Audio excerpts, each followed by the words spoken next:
We're talking about motivation in the Venus Project. The question also often comes up, what will motivate people if they have access to all the necessities of life? In the monetary system, we use money. We use money to activate people, to get them to do a job, whether it's repair your car, surgery, repair your roof. They always get money for it. That's a society you live under. And you think, oh, that's the only thing, because there is nothing else out there.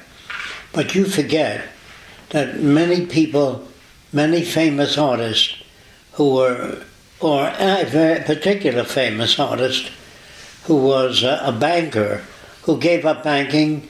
He went to the South Seas because he wanted to paint Gauguin. He gave up his family, his children, his wife, and his bank job because he wanted to paint pictures. He didn't want money, he just wanted to paint pictures. Now there are lots of people like that. I would say, as I've always said before, all the people of the earth are carried on the backs of possibly no more than 100 people. You don't need to condition everybody to want to do something for no financial reward. But there are other kinds of rewards, and people are not brought up to think about that. What are the other rewards? Well, Martin Luther King marched into the South without anybody building him a new church or giving him money or a suit of clothes or a car. He did it because he believed in social change. I would say that I don't necessarily agree with those people, but I would say that Karl Marx and all the people that were radicals got no money for being radicals. They did it because they believed in what they were doing. They put their lives up because they believed in what they were doing. Many soldiers don't earn a lot of money. What's their incentive? They put their lives up for their country because they're brought up to believe in their country. So I would say that motivation has to do with reinforcement. If money is the reward or reinforcer, the behavior will continue. But if it's the well-being of your fellow human beings, that's a very great motivational system. And I would say more people are motivated by doing good, what they call good, the way they were brought up to believe in it. They're motivated. Why does a person donate funds to the Venus Project? They don't get any funds back because they believe in it. So obviously, there are a few people here that I'd like to ask, Joel, why do you put out all this effort for nothing? When you answer that, what's your motivation? You never got paid working here. You volunteered to work here. Why? I get a lot out of it every day. What do you get out of it if it isn't money? I learn something new about how I relate to the world in a different way. Larry, why do you work here? You work so hard for nothing. I don't understand that. Why do you work so hard? I think it's, say I'm investing or sacrificing my time, my energy towards a direction that I feel is necessary.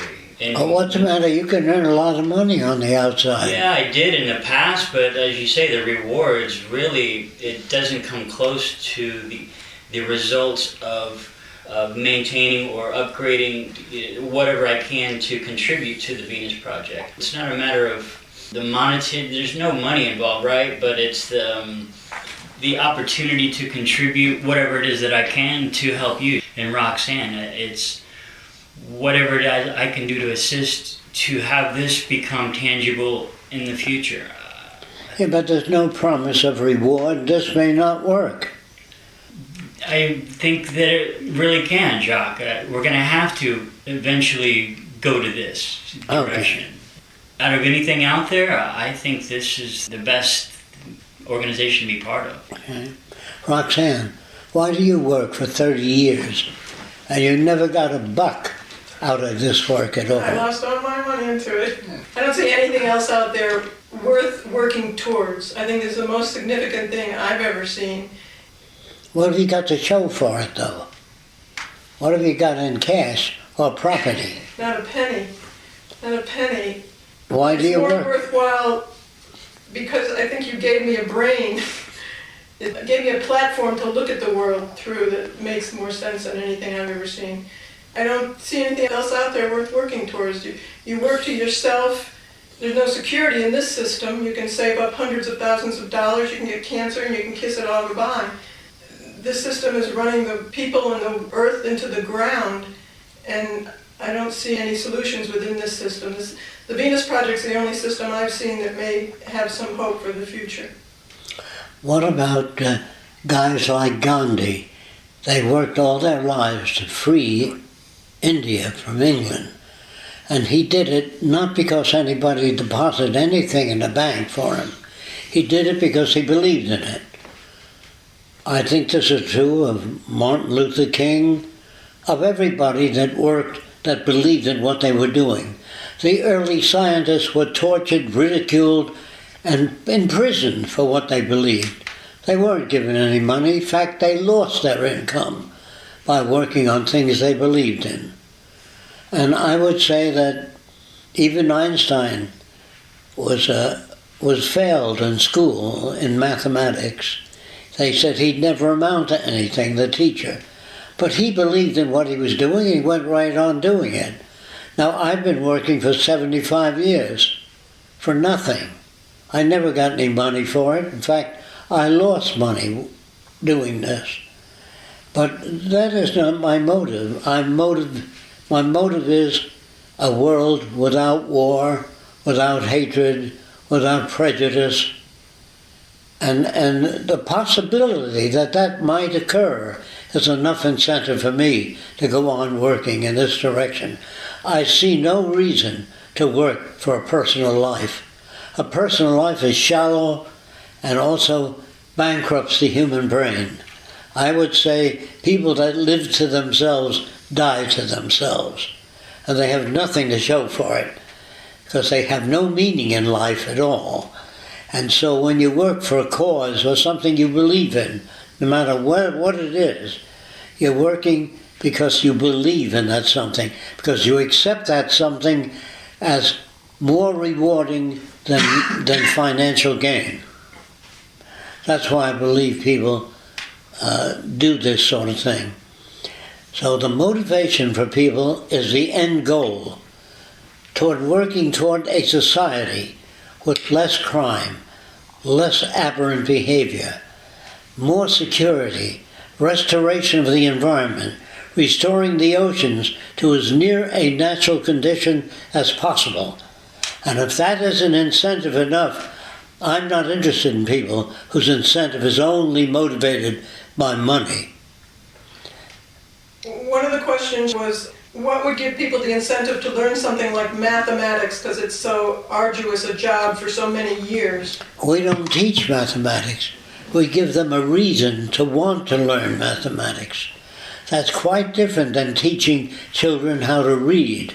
Instead of teaching them how to read, we would give them a reason to want to learn to read.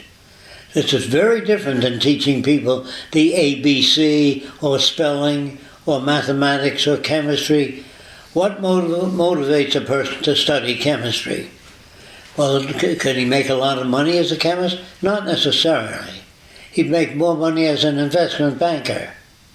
So why doesn't everybody become investment bankers? Why doesn't everybody become part of the establishment? The assumption that access to the necessities of life will kill incentive. That has to be a myth, because all wealthy people that do have access to whatever they want have not lost their incentive. In fact, some that I've known told me that they work more than 8 hours a day. In fact, they work all the time because they have other things they'd rather do. This does not apply to all wealthy people, but a great many of them have many interests which they pursue. So if that were true, wealthy people would be who would be non-creative, the most non-creative class in the world. It all depends on the background of the person. If they're brought up in a creative environment, they will always think creatively. You mentioned something about it's the end goal, but I mean, it's not really an end goal. Even when people have things and you clean up the environment and everybody's housed and fed, there are always other goals that people will have. They'll always be looking into the future to improve things. I agree with you. So that's I the agree with motivation. that. They're not frozen and said, we made it, we're happy now, this is it. They're always looking to do something better, so that's a motivation. Okay, so instead of a person studying real hard to make money, they study real hard because they want the knowledge. So when you look at the early scientists, they did a lot of work which was not commercially reinforcing. They wanted to know the nature of electricity. They wanted to understand the world around them. They wanted to understand geology, geography, the rotation of the earth, atmospheric conditions. There's no money in understanding that, collecting such information. Sir Jacque Chandra Bose worked for years trying to understand the nature of plants and their responses, and inorganic materials and how it behaved. And I would say the real scientist is more concerned with knowledge, more concerned with how well a system works. And if he has no concern for people, and if his motivation is only money, I would say that most people distrust people whose motivation is only money. I would say that also in raising children, we would raise them and reward them. By reward, you can pat them on the back. You don't have to give them anything. You could say, I deeply appreciate the work you're doing. I hope you get something out of it. And the child says, yes, I've been growing plants for 2 years, and I've sure learned a lot about what not to do as well as what to do. So if you reward children for incentive, for moving forth in a social way, social concern, they will manifest their behavior in relation to social concern. If you motivate them by giving them a prize or a package or a reward like money for everything if they do their homework, this is not good. This is not a healthy reward. This does not develop their thinking ability. It just develops their ability to make money. And I would say that making money can make it possible for you to get certain things. But studying the nature of the physical world is far more rewarding than a monetary gain. I've known lots of people that are very wealthy monetarily and live in poverty mentally. I think too, when people are studying things in the future and working on things, and they see it go right into the society and the advantages directly into the society, that's reinforcing as well. Yes, like a teacher who's working on children, she or he can see the children grow and use tools in a more effective way. When children are going to school, their incentive is a pat on the back, or their incentive is the teacher said, you're a good mathematician. But just learning math without a direction is a nothing thing. When you have a reason to want to learn math, to feed hundreds of thousands of people, and if you gain reward by doing that, I would say it's much more reinforcing than monetary or a trophy or a Nobel Prize. People do not do research for a Nobel Prize. They do research because they're interested in the problem. The prize is a secondary thing. So that's what I've got to say about incentive, unless you have further questions. Several times you talk about socio-cyberneering should be voted least likely to succeed. You remember saying that? Yes. I can relate to that. I feel like we're probably more apt to just destroy each other, but I kind of feel that that's the most likely, but I do get something personal out of it. But We all do. But you're getting something personal out of it, I think we all are, but what are you doing with that information? You are trying to get it out to other people. I'm trying to get out of other people, but I do get I do get that pat on the back from people, comments that they leave that are nice, and they say, shit, Jacque helps me with my depression, and so there is a personal, I have no expectation that this will ever come about. Okay. I did at one point. Yes. The more I see where people are at, I just say it's hopeless. It's I feel like Carl a little bit does. Well, why do you keep working at it? I just get something out of it. Okay. But We all get something out of it. We all get something out of it because instead of sitting around doing nothing about the condition of the world or just complaining about it, is doing nothing. If you point out all the shortcomings of the world without offering some possible alternative, you're doing nothing. And there's no satisfaction. What about the people of India that renounce all material wealth in exchange for spiritual growth? Yeah, spiritual, but to me that's arrested development. To me that's waiting for things to happen when you could learn the tools to make things happen. That's great. Through the scientific method, which is a much better approach. I wouldn't want to take that metaphysical mentality away from them, but add more tools to enhance it, to have it become a reality instead of waiting for it to happen. No, Yeah. Why would you not want to take those metaphysical? Well, immediately overnight, no, because I know they would be lost. Yes. I think they would be lost and become depressed. They wouldn't Yes. expect it. Okay, so here we're dealing with incentive and motivation. I don't have to tell you to do this and do that because in order to help this project, you take on these responsibilities. If you wish to see it happen, you put out effort. The effort you put out has to do with your upbringing. Some people don't have the energy you might have or the motivation you might have. But if you're motivated to think in terms of human suffering, war, and the horrors of war, and the horrors of having a value system that cripples you, that makes you suffer, and makes you argumentative, and makes it difficult for you to have a pleasant life, it seems to me that it's very difficult for people to have a pleasant life if they're only motivated by money. If they don't understand that, I'll do another one. I met a guy in Haiti many years ago, I'd say about 50 years ago, and he had a book under his arm, Science and Sanity, by Alfred Korzybski. He got it from the library. But the shirt he was wearing looked like somebody blew up a hand grenade in it. It was shattered, and he wore that. But he loved reading, and he used to sit out in the park on benches and read, and had no motivation whatsoever to own a car, a house, a family, nothing like that. He renounced the material world in exchange for knowledge. Now, knowledge to him meant more to him than anything else. Marriage, love. He didn't even know what love was in this system.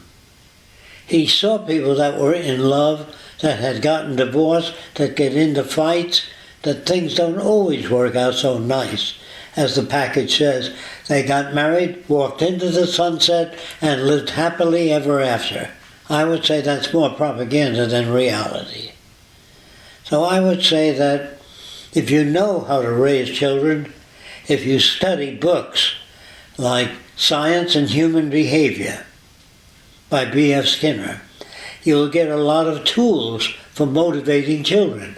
But if you don't read books, if you just read books on mathematics, physics, chemistry, you'll have knowledge in those areas. But if you fail to read books on psychology, like the books I recommend, not any book on psychology, a lot of them will retard you.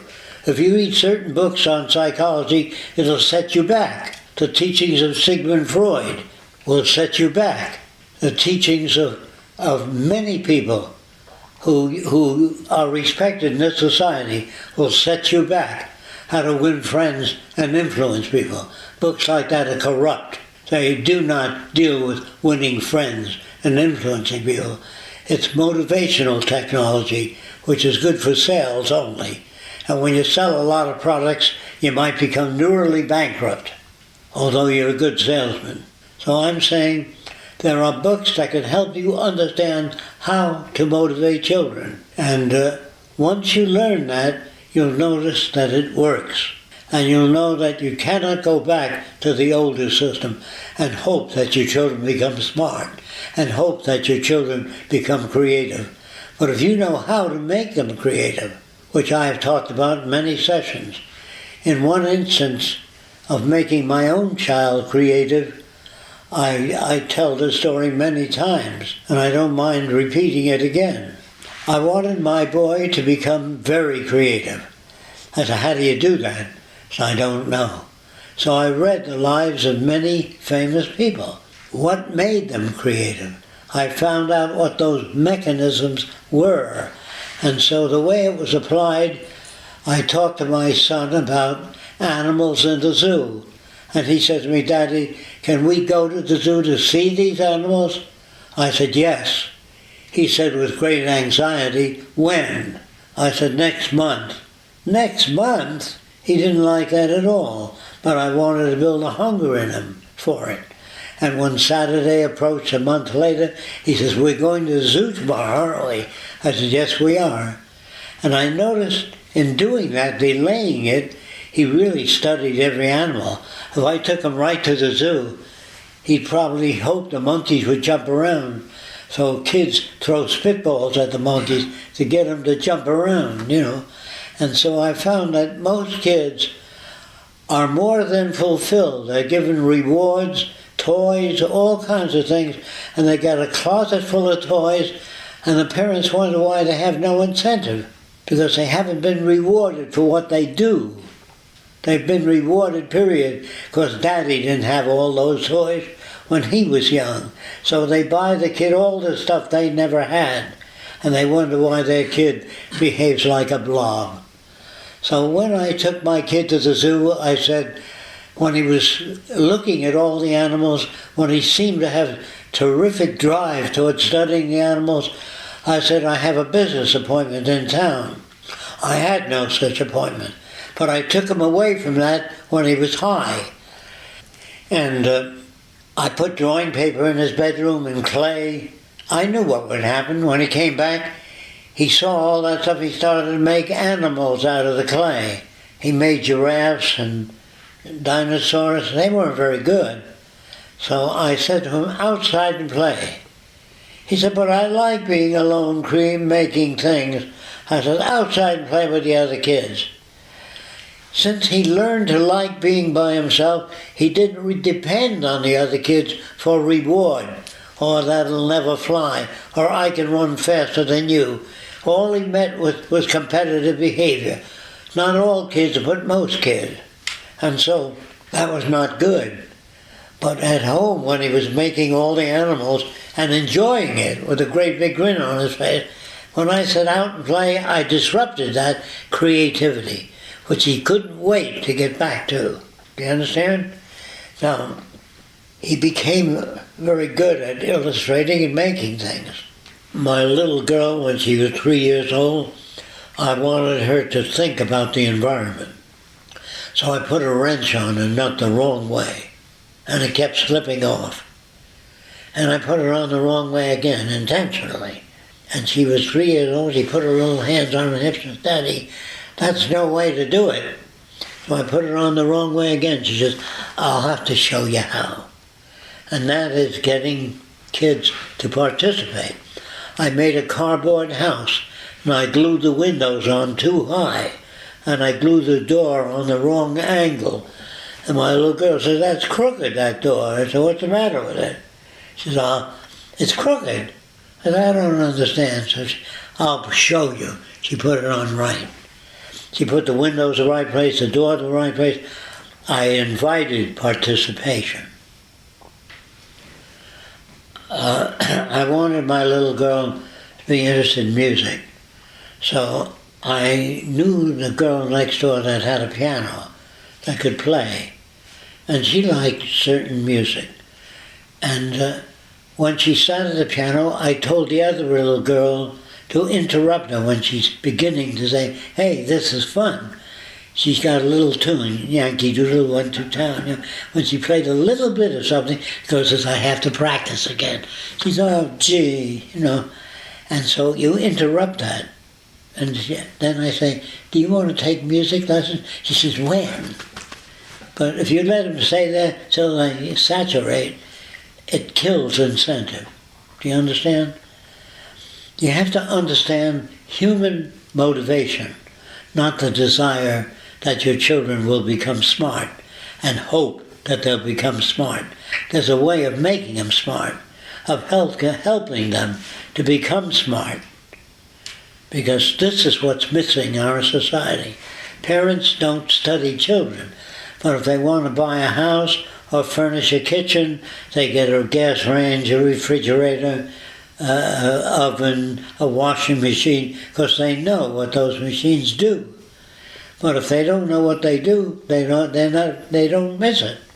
If you go to a primitive or poor, impoverished family in Mexico or Africa, they don't even think of a washing machine. They take their clothing down to the river and wash it. If you showed them a washing machine, they would grin. If you showed them what it did, and they had no electrical outlet, they could not enjoy that. So the more people understand about the world they live in, not transactions or gain of material wealth, the more they understand their transactions and sharing ideas with other people, the richer they become. Now the word rich today means money and power. In the future, rich means fulfilling, living a fulfilling life, a life that has meaning to you. You always study some profession your relatives suggest that you study to make a living. Radio repair, computer repair. What do you want to do with your life? Well, I don't know. Well, you can get kids interested in anything. You can get them interested in joining the army, or killing other people, or hating Filipinos, Jews, Swedes, or Italians, or anybody, by bringing them up in an environment that generates hatred. Fulfillment means if a child is brought up in a wide variety of situations, and they become interested in situations, and you interfere with the interest. At that time, as they show interest, interfere with it, say, we have to go home now, because I like to watch those animals. I liked watching that movie. Take them out of it sometimes. Then they want to get back to it. And they want to get back to it and watch it differently than they watched it before. But if you don't know what motivates people, it's hard for you to know how to generate incentive. You buy them a book on math. Well, that doesn't generate incentive. You buy a book on strange animals in the world today. That might cause them to want to look at the pictures of strange animals. But if you show them typical things, they don't motivate kids. You have to show them things that motivate that child you're working on. If your child shows no motivation in anything, it means that you have exposed them to many things without them being reinforcing to that child. If I take my child to many dances and ball games and card games and things like that, many things, he will just accept that. But if you take him to something that he's interested in and take him away from it, he'll want to get back to it. So that is, motivation is a science. Science of human behavior has not come about yet. There's very few psychologists that really know how to motivate people. They really think that this system is the best system. And they try to adjust people to this system. That is not a motivational system. When behavior becomes a science, then we will know how to make engineers, chemists, people with high output, and people with whatever you want, you will know how to generate that. And the schools of the future will be motivational institutions that know how to motivate human behavior. So although people have access to the necessities of life, they are still unfulfilled in questions that they want to know about. What is life? What is living tissue? What makes cancer?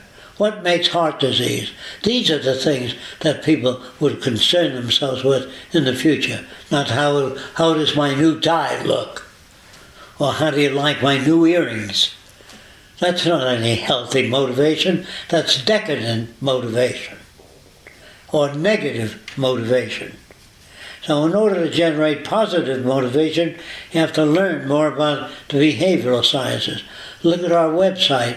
We have a lot of books we recommend. And if you wish to learn more about it, look up those books. Check them out at the library if you can't afford them, and read them if you want to know what moves humans. Well, the only way to really learn is to come out here. But waiting for a person to evolve on their own can take years and years. Well, when one day I can give them a lot of stuff they can use. And so a lot of people want to know what they can do to help. That's motivation. So they need to read books that are different. Science and Human Behavior. Can you remember that book? It really does give people a lot of bits. B.F. Skinner. A lot of people need the true love stories, which are a lot of bunk, you know. They'll never get fulfilled with those, reading those things. No, and they're... their expectations. Yeah, I know. Unreal. They're a dream. People marry and find their marriage uncomfortable, so they read true romance, where the guy is fully understanding. And he always listens to his wife. His wife says, "Why can't you be like George?" See? So their concept of fulfillment is erroneous. Whatever you got is what you've got. That's what you have to deal with, which is terrible. I wish it were the other way. I think that's enough on motivation. Okay. Let it go with that.